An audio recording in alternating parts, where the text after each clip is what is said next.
اعوذ باللہ من الشیطان الرجیم بسم اللہ الرحمن الرحیم۔ عزیز طلباء و طالبات، السلام علیکم ورحمۃ اللہ وبرکاتہ۔ جیسا کہ آپ جانتے ہیں کہ of line on line classes جو ہے ان کا سلسلہ جو ہے وہ پچھلے 2 مہینوں سے جاری ہے۔ اسی مقصد کے لیے، اسی وجہ سے، اسی کی ایک کڑی یہ ہے کہ میں ایک بار پھر آپ کے سامنے 8ویں جماعت کی کتاب، اردو کتاب کا ایک سبق زعفران پڑھانے کھڑا ہوں۔ اب پہلے ہم دیکھیں گے زعفران کے متعلق کوئی جانکاری، اس کے بعد ہم سبق پہ جائیں گے۔ زعفران جو ہے عزیز طلباء و طالبات، اس کا دوسرا نام کیسر ہے، کیف یہ سین رے۔ اس کو انگریزی میں سیفران کہتے ہیں، زعفران کو انگریزی میں سیفران کہتے ہیں۔ یہ جو زعفران ہے، اس کی جو کاشت ہے وہ دونوں نجی اور کاروباری پیمانوں پہ ہوتی ہے، یعنی نجی اور کاروباری یعنی دونوں پیمانوں پہ اس کی کاشت ہوتی ہے۔ زعفران کا جو پودا ہوتا ہے وہ پیاز کے پودے سے ملتا جلتا ہے، یعنی جو پیاز ہوتا ہے، گنڈ یا جس کو ہم کشمیری میں بولتے ہیں، اس پودے سے یہ ملتا جلتا ہے۔ یہ پودا جو ہے اس کی لمبائی تقریباً 45 سینٹی میٹر ہوتی ہے۔ یہ آدھا میٹر اس کی لمبائی ہوتی ہے، تقریباً آدھا میٹر۔ یہ مختلف قسم کے کھانوں، جیسے ہم قہوہ بناتے ہیں، اس میں استعمال کرتے ہیں۔ اس کے علاوہ ادویات میں بھی اس کا استعمال ہوتا ہے، اس سے ہم دوائیاں بھی بناتے ہیں۔ اس کا استعمال انگریزی ادویات کے بجائے دیسی ادویات میں زیادہ ہوتا ہے، ٹھیک ہے۔ زعفران جو ہے اس میں ایک نباتاتی تیل ہوتا ہے جس میں تارپین اور الکوہل وغیرہ، جو تارپین اور الکوہل وغیرہ پر مشتمل ہوتا ہے۔ یہ تھی کچھ جانکاری زعفران کے پودے کے متعلق۔ اس کی جو کاشت ہے، اس کی دلکش خوشبو ہوتی ہے۔ اس کی کاشت ہماری یونین ٹیریٹری میں پامپور کا مشہور علاقہ ہے، جو سری نگر سے 14 کلومیٹر دور جموں نیشنل ہائی وے پہ آباد ہے، وہاں پہ اس کی کاشت ہوتی ہے۔ اس کے علاوہ دیگر کئی علاقوں میں بھی، کشمیر کے کئی دیگر علاقوں میں بھی اس کی کاشت ہوتی ہے۔ کشمیر میں اس سے کشمیر راجہ یعنی کشمیر کا راجہ بھی کہا جاتا ہے۔ اس کا رنگ بہت نہایت حسین ہوتا ہے۔ اس کے پھول کو بادشاہوں کا پھول سمجھا جاتا ہے۔ زعفران جو ہے انگریزی میں نے کہا اس کو سیفران کہتے ہیں۔ یہ تھی اس کے متعلق کچھ جانکاری زعفران کے متعلق۔ اس کی کاشت کہاں ہوتی ہے، اس کی کاشت کیسے ہوتی ہے، اس کی لمبائی کیا ہوتی ہے، یہ کتنا خوبصورت ہوتا ہے، اس کا استعمال کہاں کہاں ہوتا ہے۔ تو اب آئے سبق پہ۔ مشہور شاعر کالی داس نے اپنی کتاب میں زعفران کے کھیت کے حسن کی جا بجا تعریف کی ہے۔ سنسکرت کا کوئی طالب علم کالی داس کی کو فراموش نہیں کر سکتا۔ زعفران کے حسن نے شاعروں، ادیبوں، مفکروں کو اپنی طرف متوجہ کیا۔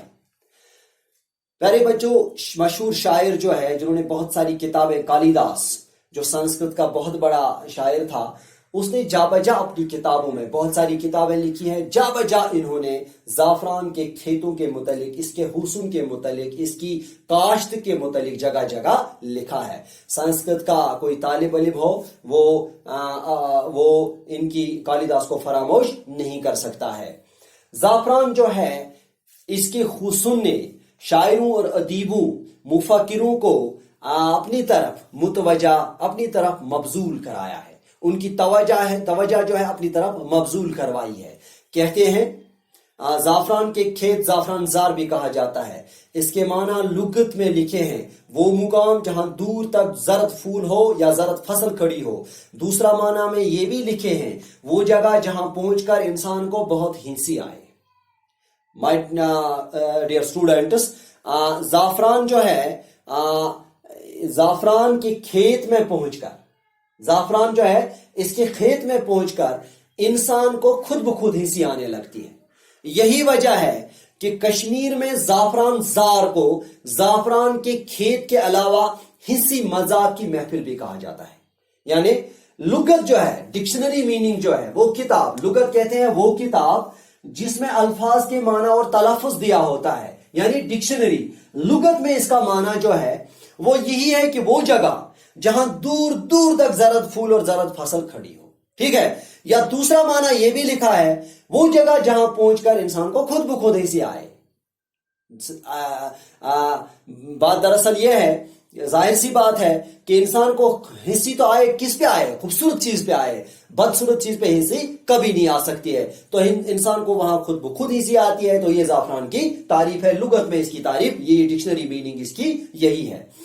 تو کہتے ہیں کہ زعفران کی خوبصورتی کو دیکھ کر کشمیر میں زعفران زار کو ہنسی مذاق کی محفل کے لیے بھی استعمال کرتے ہیں. کہتے ہیں کہ اس کی خوبصورتی کو دیکھ کر غیر ملکی فوجیوں نے اس کے حسن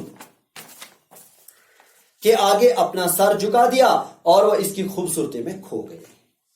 پیارے بچوں، یہ جو زعفران ہے، اس کی خوبصورتی کو دیکھ کر جو غیر ملکی فوجی کس غرض سے یہاں آئے، کس مقصد کے لیے یہاں آئے، ہمیں اس طرف نہیں جانا ہے، ہمیں اس طرف اپنی توجہ مبذول نہیں کروانی ہے، بلکہ جب وہ یہاں پہنچے تو زعفران کا حسن دیکھ کر انہوں نے اس کے آگے اپنا سر جھکایا اور اس کی خوبصورتی میں کھو گئے. ٹھیک ہے. کہتے ہیں، کہا جاتا ہے کہ سکندر اعظم کے یونانی فوجیوں نے جب کشمیر کی وادی میں زعفران کے کھیتوں کا حسن دیکھا تو وہ حیران رہ گئے. وہ خوبصورت پھولوں میں اپنی فوجی فرائض بھول بیٹھے اور زعفران کے پھولوں کے خوبصورت رنگوں میں فطرت کی انگڑائی دیکھنے لگے. ابو الفضل نے آئین اکبری میں زعفران کی عجیب تعریف کی ہے. پیارے بچوں، سکندر اعظم جو ہے یونان کے مشہور بادشاہ گزرے ہیں. کہتے ہیں کہ جب ان کی فوج یہاں کشمیر وارد ہوئی، جب وہ کشمیر میں وارد ہوئے، جب وہ کشمیر میں اپنے فوجی کے ساتھ وارد ہوئے، تو یہاں زعفران کے کھیتوں کا حسن دیکھ کر اس قدر اس کی طرف مہاو ہو گئے کہ وہ اپنے فوجی فرائض کا دھیان بھی نہ رہا، انہیں اپنی فوجی فرائض کا دھیان بھی نہیں رہا. ٹھیک ہے. یعنی مطلب کہ وہ کس غرض سے یہاں آئے، وہ مقصد جو ہے وہ فوت ہو گیا، بلکہ وہ اس کی خوبصورتی میں پڑ گئے، وہ اس کی طرف مہاو ہو گئے، اتما ہو گئے کہ وہ اپنا فرائض بھی، اپنے فرض کو بھی بھول گئے. اس کے علاوہ ابو الفضل جو ہے، اس نے کتاب آئین اکبری لکھی ہے، اس میں انہوں نے عجیب طرح کی تعریف زعفران کی ہے، عجیب حیرت انگیز تعریف کی ہے. اس کی کاشت کے متعلق لکھا ہے، اس کی خوبصورتی کی تعریف کی ہے، اس کا حسن، اس کا رنگ وغیرہ اس کے متعلق لکھا ہے، عجیب طرح کی تعریف لکھی ہے. اکتوبر اور نومبر میں سری نگر سے کچھ دور پامپور میں زعفران کے کھیتوں کی خوبصورتی دیکھنے کی چیز ہوتی ہے. پامپور کے علاوہ کئی اور علاقوں میں بھی اس کی کاشت ہوتی ہے. پیارے بچوں، اس کی جو کاشت ہوتی ہے اکتوبر اور نومبر مہینوں میں، پامپور کے کھیت جو ہوتے ہیں وہ دیکھنے کے قابل ہوتے ہیں. چاندنی راتوں میں، یعنی اس کے جو پامپور میں جو اس کے جو کھیت ہوتے ہیں وہ دیکھنے کے قابل ہوتے ہیں. اس کے علاقے، پامپور کے علاوہ کئی اور علاقے بھی ہیں جہاں اس کی کاشت ہوتی ہے، وہ بھی دیکھنے کے قابل ہوتے ہیں. زعفران کے پھولوں پر جب چاند کی دل آویز روشنی پڑتی ہے تو یہ کہنا پڑتا ہے کہ اگر کوئی بہشت ہے تو بس یہی زمین ہے. اس کے پتوں پر نیا رنگ اور نئی کیفیت ہے. کشمیری راجا، ٹھیک ہے. بہشت کہتے ہیں جنت کو. کہتے ہیں کہ اکتوبر اور نومبر میں پامپور کے کھیت دیکھنے کے قابل ہوتے ہیں، اور جب چاندنی راتوں میں زعفران کے کھیت جو ہوتے ہیں وہ اس کا حسن جو ہوتا ہے وہ دو بالا ہوتا ہے، جنہیں دیکھ کر انسان کو خود ہنسی آتی ہے اور وہ بے ساختہ کے اٹھتا ہے. یعنی انسان بے ساختہ کے اٹھتے ہیں کہ اگر دنیا میں کہیں جنت ہے تو وہ بس یہی ہے، وہ بس یہی ہے.